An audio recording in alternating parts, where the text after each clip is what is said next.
بسم اللہ الرحمن الرحیم۔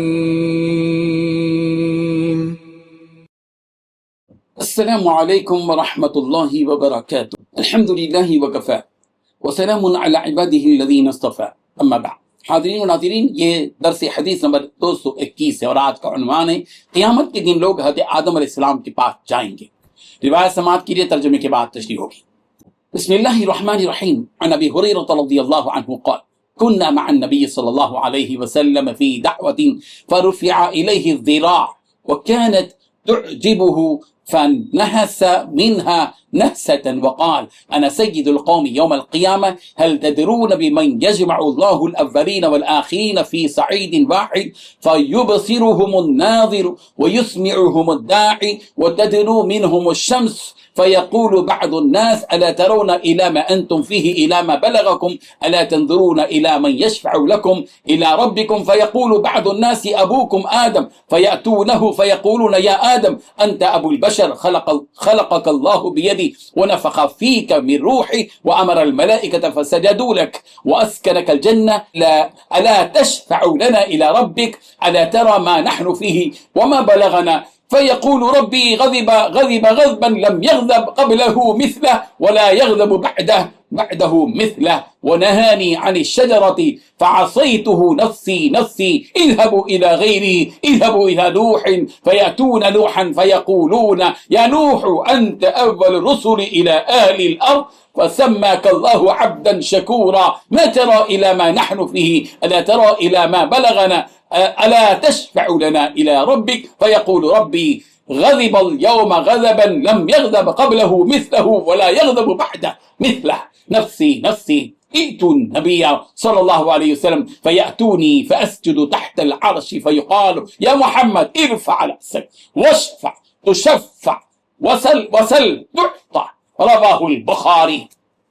ترجمہ یوں ہے، حضرت ابو ہریرہ رضی اللہ عنہ نے بیان کیا کہ ہم نبی رحمت صلی اللہ علیہ وسلم کے ساتھ ایک دعوت میں شریک تھے۔ آپ صلی اللہ علیہ وسلم کی خدمت میں دست کا گوشت پیش کیا گیا جو آپ علیہ الصلوۃ والتسلیم کو بہت مرغوب تھا۔ آپ صلی اللہ علیہ وسلم نے اس دستی کی ہڈی کا گوشت دانتوں سے نکال کر کھایا، پھر فرمایا کہ میں قیامت کے دن لوگوں کے سردار ہوں۔ تمہیں معلوم ہے کہ کس طرح اللہ تعالیٰ قیامت کے دن تمام مخلوق کو ایک چٹیل میدان میں جمع کرے گا، اس طرح کہ دیکھنے والا سب کو ایک ساتھ دیکھ سکے گا، آواز دینے والے کی آواز ہر جگہ سنی جا سکے گی، اور سورج بالکل قریب ہو جائے گا۔ ایک شخص اپنے قریب کے دوسرے شخص سے کہے گا دیکھتے نہیں کہ سب لوگ کسی پریشانی مبتلا ہیں اور مصیبت کس حد تک پہنچ چکی ہے، کیوں نہ کسی ایسے شخص کی تلاش کی جائے جو اللہ کی بارگاہ میں ہم سب کی شفاعت کے لیے جائے۔ کچھ لوگوں کا مشورہ ہوگا کہ دادا آدم علیہ السلام اس کے لیے مناسب ہیں، چنانچہ لوگ ان کی خدمت میں حاضر ہوں گے اور عرض کریں گے کہ اے بابا آدم، آپ انسانوں کے دادا ہیں، اللہ پاک نے آپ کو اپنے ہاتھ سے پیدا کیا تھا، اپنی روح آپ کے اندر پھونکی تھی، ملائکہ کو حکم دیا تھا، انہوں نے آپ کو سجدہ کیا تھا اور جنت میں آپ کو پیدا کرنے کے بعد ٹھہرایا تھا۔ آپ اپنے رب کے حضور میں ہماری شفاعت کر دیں۔ آپ خود ملاحظہ فرما سکتے ہیں کہ ہم کس درجے الجھن اور پریشانی میں مبتلا ہیں۔ وہ فرمائیں گے کہ گنہگاروں پر اللہ تعالیٰ آج اس درجے غضبناک ہے کہ کبھی اتنا غضبناک نہیں ہوا تھا اور نہ آئندہ کبھی ہوگا، اور مجھے پہلے ہی جنت کے درد کے کھانے سے منع کر چکا تھا، لیکن میں اس فرمان کو بچا لانے میں کوتاہی کر گیا۔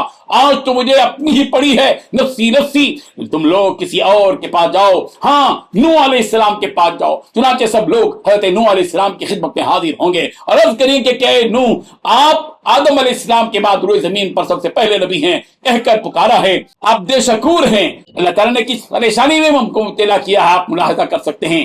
آپ اپنے رب کے حضور میں ہماری شفاعت کر دیجئے، وہ بھی یہی جواب دیں گے کہ میرا رب آج اس درجے غضبناک ہے کہ اس سے پہلے کبھی ایسا غضبناک نہیں ہوا تھا اور نہ کبھی اس کے بعد اتنا غضبناک ہوگا۔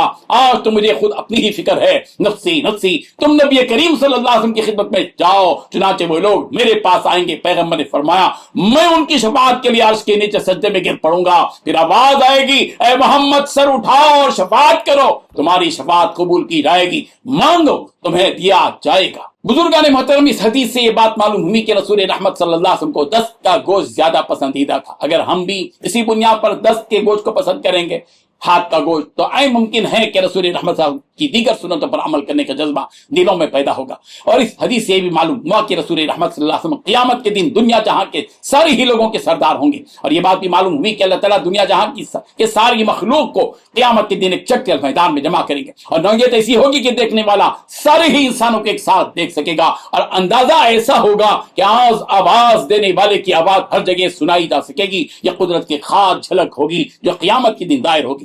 قیامت کے دن سورج بالکل قریب ہو جائے گا، اور ہر شخص اپنے قریب کے دوسرے شخص سے کہے گا کہ کیا تم نہیں دیکھتے کہ یہ سب لوگ کیسی پریشانی میں مبتلا ہیں اور مصیبت کی کس حد تک ہم پہنچ چکے ہیں۔ پھر یہ بات سامنے آئے گی کہ کیوں نہ کسی ایسی شخص کو تلاش کیا جائے جو اللہ تعالیٰ کی بارگاہ میں ہم سب کی سفارش کر سکیں۔ چنانچہ کچھ لوگ کہیں گے کہ ہم سب کے دادا حضرت آدم کے پاس جائیں، وہ اس کام کے لیے مناسب ہیں۔ چنانچہ لوگ حضرت آدم علیہ السلام کی خدمت میں حاضر ہوں گے، اور لوگ عرض کریں گے کہ اے بابا آدم، آپ سارے انسانوں کے دادا ہیں، اللہ تعالیٰ نے آپ کو اپنے ہاتھ سے پیدا کیا، اپنی روح اللہ تعالیٰ نے آپ کے اندر پھونکی، اور فرشتوں کو حکم دیا کہ وہ آپ کو سجدہ کریں، آپ کو جنت میں ٹھہرایا گیا۔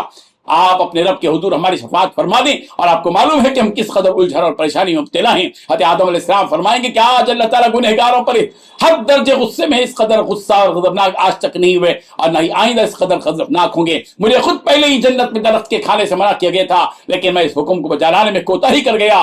آج تو خود مجھے اپنی پڑی ہے، تم لوگ کسی اور کے پاس جاؤ، ہاں تم لوگ حضرت نوح کے پاس جاؤ۔ چنانچہ سارے ہی لوگ حضرت نوح کی خدمت میں حاضر ہوں گے اور کہیں گے کہ نوح، آپ روئے زمین پر سب سے پہلے رسول ہیں، اور آپ کو اللہ تعالیٰ نے عبد شکور کہہ کر پکارا ہے، اور آج ہم کس مصیبت میں مبتلا ہیں اس کا علم آپ کو ہے۔ آپ اپنے رب سے ہماری شفاعت فرمائیں۔ حضرت نوح علیہ السلام فرمائیں گے آج تو ہمارا رب اس قدر غضبناک ہے کہ اس سے پہلے اس قدر غضبناک نہ ہوا اور نہ ہی آئندہ ہوگا۔ آج خود مجھے میری فکر ہے۔ حضرت نوح علیہ السلام فرمائیں گے تم لوگ حضرت محمد مصطفیٰ صلی اللہ علیہ وسلم کے پاس جاؤ۔ رسول رحمت صلی اللہ علیہ وسلم نے فرمایا چنانچہ لوگ میرے پاس آئیں گے، میں ان تمام کی سفارش شفاعت کے لیے عرش کے نیچے سجدے میں گر جاؤں گا۔ پھر آواز آئے گی کہ محمد سر اٹھاؤ اور سفارش کرو، تمہاری سفارش قبول کی جائے گی، اور مانگو تمہیں دیا جائے گا۔ رب ذوالجلال ہم سب کو ان حدیث کو سمجھنے کی توفیق عطا فرمائے۔ آمین۔ وآخر دعوانا ان الحمد للہ رب العالمین۔